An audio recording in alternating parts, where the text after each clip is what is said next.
What's up, peoples? It's Gendo here. Welcome back to the Basque Boys, and as always, if you are still enjoying the series, please do go and drop it a like. And today, we got ourselves a Copa del Rey semifinal versus Real Madrid, but we also have a couple league matches to go over in between that. We got Villarreal and then Barcelona. I'm not going to do those. I'm not going to play those. I'm just going to recap them because this episode is focused solely on the Copa del Rey. Not only that, but we got to continue the transfer saga. Is Mikel Merino going to stay with us, or is he going to go to China? And is China going to be coming after any of my other players?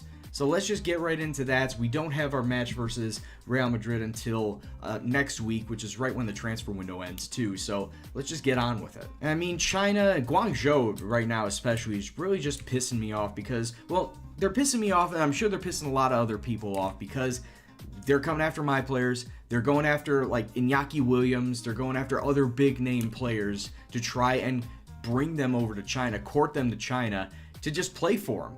And that's something that I never really liked in real life or in the game. But fortunately, Mikel Merino is in fact staying as a Bilbao player for the next 4 seasons, $140,000 a week. And as you can see, yeah, I think China forced my hand on that one. I had to pay him. I didn't want to pay him all that much money, but I wanted to keep him. He's one of my better center mids. He is delighted to be working under Brian Gendo due to his admiration for him, or me, or somebody. Somebody's admiring somebody, but either way, I'm glad that we are on the same page and that he's going to be playing for Athletic for the next 4 seasons. But I'm sure he's not staying at 4 seasons because with all the money that he's making, he's got to have himself set up with a very nice house. Now, I have been continuously looking at this guy and trying to bring him back for the club for a long time, in dog's years, essentially. Because as you can see, he's a right winger. He can also play center. He can also play left. And as you can tell, my need right now is on that wing side because Pablo Hervias is out. I basically have Xavi over there. And I do have Chechu Marino, but he's not somebody that can just slot right in and can start right away. Iñaki Williams is that player. Now he's going for a lot of money. He's estimated about 40, which is right in between that estimated cost. That wage demand, though, is a little bit high. But if I want to go for it, if I want to say, F it, this is the year where I'm going to win everything, the league, the Copa, the Champions League, I need to bring him back. So with that being said, let's go and try and offer 35 million for him. They want 40. They want 40 straight up. How about 37.5? Well, they say 37.5 is fine, and then the league appearances of 3.7. Let's drop that down to 3, and actually let's drop the fee down to 37 flat. They agree to that, so essentially it's going to be 40 million as far as a transfer fee, but let's see if they'll actually accept it and see if Iñaki has any sort of high demands he wants in a contract. And I was right in thinking that he was going to have some high demands. He wants $210,000 a week. Sir, that's not going to happen. We're going to drop you down. We'll drop it down to 150 because I believe he's making 75,000, so it's basically double what he's making now. We're going to drop the signing on fee to, say, 7 million. We're going to bump the goal bonus up to, say, 50,000 euros. He's only going to be on for a 3-year contract. That's fine. Let's suggest those terms. He wants 195. Nah, that's still a little bit too high. 160? 180? Split the difference. 170. Got yourself a deal. Iñaki Williams agreeing in parts to a contract of 170,000 euro a week. Look at that release fee clause, though. 108 million euros. Okay, if somebody wants him, go and pony up. And so in the run-up to our match versus Real Madrid, we took on Villarreal away from home, and wouldn't you know it, it's another red card, and a Herrera getting sent off straight in the 75th minute. But at that point in time, the match had all been decided. A 1-1 draw coming away from there. Villarreal scoring right before halftime, but on the other side, 2 minutes in, Villalibre getting himself a goal to even it up. It was a very even match in terms of shots possession-wise. It trended heavily over towards Villarreal's side, and I feel that we didn't do too terribly in this match. I thought we were the better side, to be honest with you, but at the end of the day, share the spoils. Nobody wins, nobody loses. And I guess it's decent going into a match that's we're heavily favored to lose. Alright, I'm seeing on the news feed some loans out, but the big one is that Iñaki Williams has agreed to transfer back from Spurs to Athletic Club. The overall fee is going to be $43 million due to incidentals and whatnot. So we need to adjust the budget because our wage budget is going to drop quite a bit, and then he's going to take over pretty much all of that wage bill. So we're going to be over budget in our players. Our bank balance is going to be in the red by season's end. We need to win stuff, and we need to win now to justify bringing back Iñaki Williams. So I'm going to hit adjust budget, and Iñaki Williams is officially back at the club. Oh my God. I think I made a mistake, but at the same time, I'm willing to take the risk. Like I said before, I'm in win now mode, and Iñaki Williams, I feel, is that player that can help us win now. And one of the more comedic things that just popped up, I realized now that I originally put a sell-on clause of whoever bought Iñaki Williams would have to pay us 20% of the transfer fee. Well, we bought him back, so that means 20% comes back to us. Hey, saving money anywhere that I can, even if it was accidental. And with that transfer, that sets a new record transfer signing for a Bilbao player over me. I originally signed in Mikel Merino for 25 million euros, and that was a record at the time, and now 37 million for Iñaki Williams back at the club, new record. Anyway, we got ourselves a first leg matchup now in the semifinal of the Copa del Rey, taking place at the Bernabeu versus Real Madrid, and they're coming out of 4-2-3-1. So we're going to match them, but with a little bit of a tweak. We're coming out of 4-2-3-1 with 2 defensive mids, mostly because I need that extra defensive help. So that being said, this is how the lineup is going to look. Kepa is going to be in between the sticks. Leque, Martinez, Laporte, Azpilicueta along the back line. The 2 defensive mids will be Mikel Merino and Mikel San Jose. The Mikel boys are sitting back there. Mikel Merino playing a regista, something that I really rarely play, but apparently that is his best position as a defensive mid spot. The 3 attacking mids, Williams slotting right back into that role, coming back in Chalsti in the middle, Muniain out on the left, and Villalibre sitting up top. All it is about damage control at this point in time, because I feel if we take it back to the San Mamés, we could come away with a win. At the very least, a draw there using our 4-2-3-1. So it's all about mitigating any sort of disaster and not giving away too many goals. So that being said, let's go kick off and see what happens. Hey, excuse me while I forgot to put Williams in the starting lineup, and there we go. Coming out in the away greens, and Los Blancos coming out in, well, the whites, as of course you would expect them to be. 90 minutes of trying to play as defensive and counterattacking as possible, like I said, to prevent any sort of disaster that Real Madrid could levy upon us. And it looks like Kepa's picked up an injury, a strained neck, and, well, me not having any goalkeepers on the bench, unfortunately he's going to have to stay out there. The one time my goalkeeper gets injured in a game, I can't sub him out. So, yeah, he's just going to have to deal with it. 1 minute of stoppage time on the clock, and defensively, oh, I thought we were able to take that off of him. Kishna into Kalashnikov, and I thought we were able to take that ball off of him and go the other way. That ball was in the middle of nowhere. How did Real Madrid get there before we did? I'm not happy. That ball was taken off of James and put in no man's land, but somehow he was able to get there before any of my guys that were standing around it, and they set up this goal. Unbelievable. And it looks like my left side players are not having a fun time. Azpilicueta's on a 6-2, Muniain on a 6-5, and Chalsti's got a yellow card. It's just not been a good day whatsoever. But at this point in time, 1 goal, only giving up 1 goal is not terrible. It could be a lot worse, so I guess we should count our blessings there. But now 45 minutes and a goalkeeper that has a strained neck, I have a very real fear that it could get a lot worse, especially with Real Madrid having 62% of the ball and 14 shots already. And Chalsti really needs to come out. He is all over the place, and, well, it doesn't really help when your defense is spread out when I tell them to be more compact, and they part like the Red Sea, allowing James to take a shot and double the lead for Los Blancos. It's now 2-0. 30 minutes left to go in this match. Look, 1-on-1. Everybody was crowding that midfield. That's just disgraceful to leave James open like that. Everyone's looking frustrated, and to that I agree, but a good interception from Leque out to Villalibre. You need to hold on to that ball, and you need to win that ball back. Don't let Kishna come through 3 players.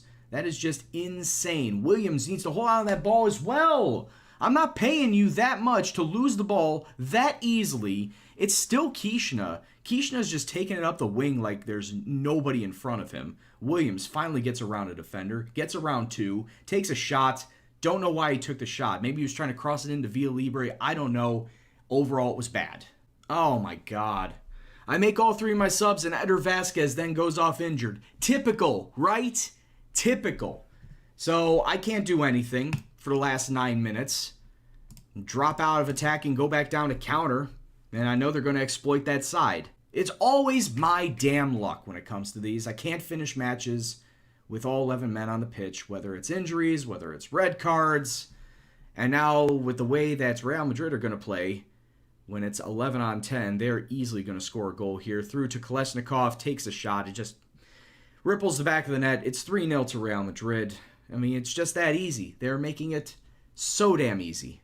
And I just realized we got Real Madrid bookending Barcelona. Yeah, we got to take on Barcelona in the league after this.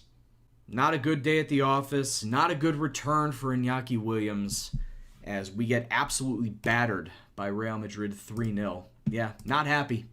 0% happy out of that. And also with Eder Vasquez going out injured. Jeez. What could the FM gods have in store for me with this injury? So let's take a look and see what that is.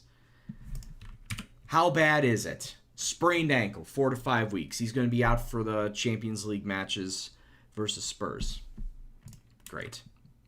And also Kepa's injured with a strained neck for the next 3 to 5 days, meaning he's not going to play versus Barcelona, but he will be back for the second match versus Real Madrid. So yeah, let's go into the Barcelona match and see what this ragtag bunch of people can do against top team in La Liga right now. And the one thing that I was worried about re-signing Iñaki Williams has in fact come true. He is not eligible to play for us in the Champions League knockout stages, mostly because I'm sure he played for Spurs in their Champions League stages. So, that being said, at least we're going to have a fit right winger for the league, but we're going to have to use Shabby. We're going to have to rely on Shabby for our Champions League exploits. So it wasn't pretty, but we were able to come away with a draw versus Barcelona. 6 yellow cards, though. Foul after foul after foul in the second half just to keep it level. Yeah, it wasn't pretty, like I said, but hey, we got a point out of it. Villa Libre getting the goal on our side in the 53rd minutes, but Suarez just 9 minutes later equalizing there. We had more shots, more on target, more possession. This is pretty much the tail of the tape for the majority of our matches this season, where we'd be leading in all of these categories, but just don't get the results that we sort of deserve. But I think a draw versus Barcelona is more than deserved in this type of result because they're arguably the better side. So I'll take the point, get that out of the way, and now let's refocus and regroup to take on Real Madrid. All right, so it is now time for the second leg of the Copa del Rey semifinal versus Real Madrid, and they're coming out in a 4-1-4-1, which is telling me that they're just looking not to try and give up 3 goals, try and be stable at the back. So that being said, we're going to come out with the 4-2-3-1. Yes, I know. It's the same thing. We're pushing our defensive mids to the center mids, but there's a reasoning behind this. We've beaten them with this formation before at home. It's done well for us. So that's why I'm busting it out, and hopefully we can do the business and at least force extra time. Here's going to be our lineup. Kepa is going to be in between the sticks. Leque, Martinez, Laporte, and Azpilicueta along the back line. Marino and Herrera, the 2 center mids. The 3 attacking mids will not be Shabby, Muniain, and Williams. They will in fact be... where'd he go? There we go. Williams and Chowsty and Muniain. I don't know what I did there. I'm sorry. Sorry to subject you to that. But Villa Libre, of course, the man sitting up top. I mean, we know what we need to do. It's a mountain to climb. It's against Real Madrid. But like I said, we've done it before. 12 minutes on, though, Real Madrid coming forth, getting the ball down the line. Kolesnikov gets an away goal, and it's just they're picking up exactly where they left off in the first match. And they show no signs of stopping. It's now 4-0 on aggregates. I mean, we had a bunch of possession leading up to this. But then they turn around and say, hey, F your possession. We'll take our first shot and we'll get a goal out of it. And you're going to sit there and you're going to like it. This is not good. It's not a good look. Iker Muniain has been indicated that he has a calf strain, so he has to come off. So Williams is swapping with him on the sides, and Shabby is going to be coming in as his replacement. I mean, over these 2 legs, we have not looked well whatsoever. We've played extremely poorly, and there just doesn't seem to be much of anything that I can do at this point that could get us back. I mean, we need 5 goals, and against this Real Madrid side, we're not getting 5 goals. That much is for sure. I mean, I could do all I want right now.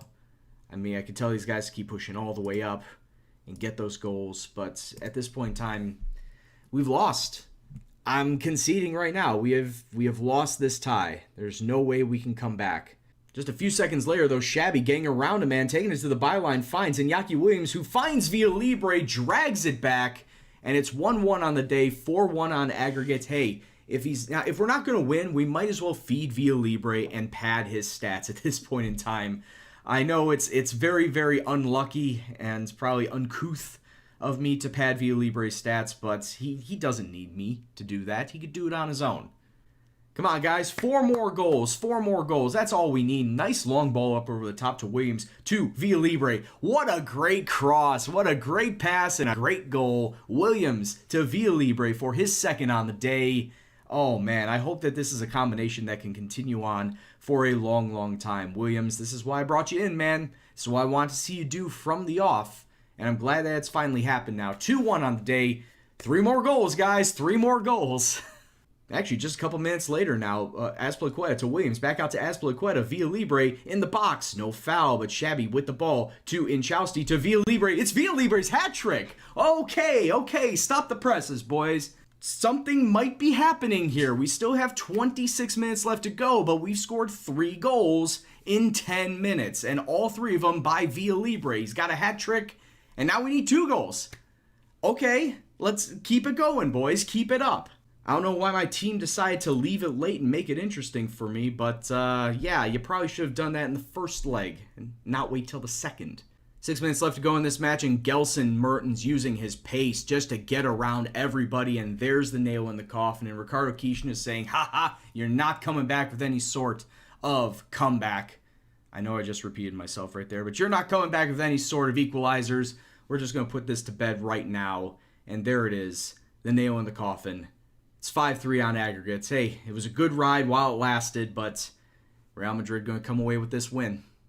Williams to Inchausti. Inchausti getting it out to Shabby. Shabby crosses it in front to Williams, and Williams makes his return goal. It's his first for the club. Gotta say it. We got our 4th on the day. It's 5-4 on aggregates, but I just don't see us now scoring 2 goals in the last 5 minutes. Man, if only Real Madrid didn't score that goal, we'd be saying, one more goal, that's all we need. But at this point in time, it's pretty much match over. Man, what an exciting second leg this was. A 4-2 victory over Real Madrid, but it wasn't enough to overturn that 3-0 battering in the first place. So don't look back, guys. It was unlucky that we didn't come away with the aggregate win, but a very, very powerful win nonetheless. So we're out of the Copa del Rey. We couldn't make 3 straight finals. Unfortunate, but it just means that we got to put all of our focus now on the league and the Champions League. Like I said, we brought in Iñaki Williams from Spurs on top of that to go all in and try and win both of those. So that's what I want to try and do. So where we're going to pick up next episode is going to be the first leg of the Champions League knockout stages. Spurs, I believe it's going to be at the new White Hart Lane, so that's going to be fun. Hope you guys check in then. But as far as this episode goes, I hope you guys enjoyed it. If you did, please go and hit that like button, share, subscribe, and all that jazz. And if you want to leave a comment below on what you thought about the episode, the transfer, the Iñaki Williams being brought back into the club, I can't speak right now, or anything else in the series, please leave in the comment box below. But anyway, guys, this is Gendo, and I'll see you next time. Take care, and peace out.